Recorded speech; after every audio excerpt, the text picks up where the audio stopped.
Good morning. I'm Scott Boyd, Operations Officer with the Division of Emergency Management. This is a daily situation report for Saturday, May the 9th, 2009. The State Emergency Operations Center is currently activated to a Level 2 status due to a public health emergency issued by the Surgeon General of Florida for the H1N1 flu virus.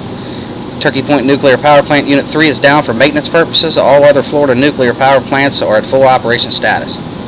No major electrical outages are reported. All airports and seaports in the state are open and operating normally. The following roadways are closed due to wildfire issues. I-75/Alligator Alley between mile marker 23 and mile marker 101 in Collier and Broward counties. State Route 29 in Collier County from Oil Well Road to US 41 is closed. The Florida Department of Health is actively monitoring the situation involving the swine flu outbreak and is proactively responding to this event by enhancing their surveillance and monitoring efforts for the influenza across the state. There have been no confirmed or suspected attacks on major computer networks in the state, and there are no known border security issues at this time. Now for a weather brief. A ridge of high pressure will continue to dominate the weather pattern across the Sunshine State today, ahead of a cold front that will gradually push into the southeastern United States on Sunday.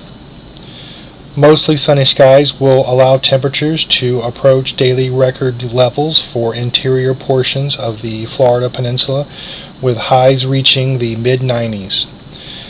These hot temperatures will coincide with relative humidity values falling below critical thresholds this afternoon throughout interior areas of central southwest Florida, where red flag warnings are posted. Severe to extreme drought conditions continue to expand throughout the Florida Peninsula. Drought conditions combined with near record high temperatures and critically low afternoon humidity values will promote dangerous wildfire weather conditions throughout the Florida Peninsula until significant and consistent rainfall amounts return to the region.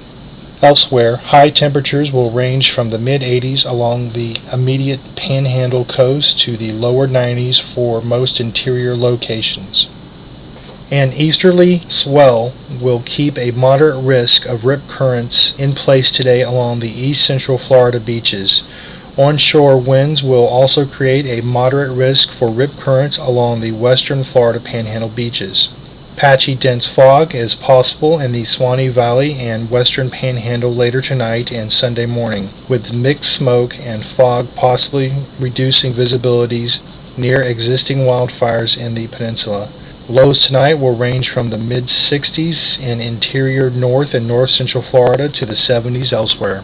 As of Friday, the statewide Ketch-Bryant Drought Index, or KBDI, mean was 549 on a scale of 0 saturated to 800 severe drought. KBDI averages will continue to increase significantly this weekend as scattered thunderstorm activity along a cold front likely will not arrive in North Florida until late Sunday and Monday. Lake Okeechobee average elevation is 10.81 feet, which is more than 2.5 feet below normal for early May. And finally, for space weather, solar activity is expected to be very low and the geomagnetic field is expected to be quiet to unsettled with isolated periods of active conditions during the next few days. There are everyday precautions people can take to stay healthy. Cover your nose and mouth with a tissue when you sneeze or cough. Throw the tissue in the trash after you use it. Wash your hands often with soap and water, especially after you cough or sneeze. Alcohol-based hand cleaners are also effective. Avoid touching your eyes, nose, or mouth. Germs spread that way. Try to avoid close contact with sick people. Influenza is thought to spread mainly person to person through coughing or sneezing of infected people. If you do get sick, CDC recommends that you stay home from work or school and limit contact with others to keep from infecting them. For further information on these and other health-related issues, visit floridashealth.com.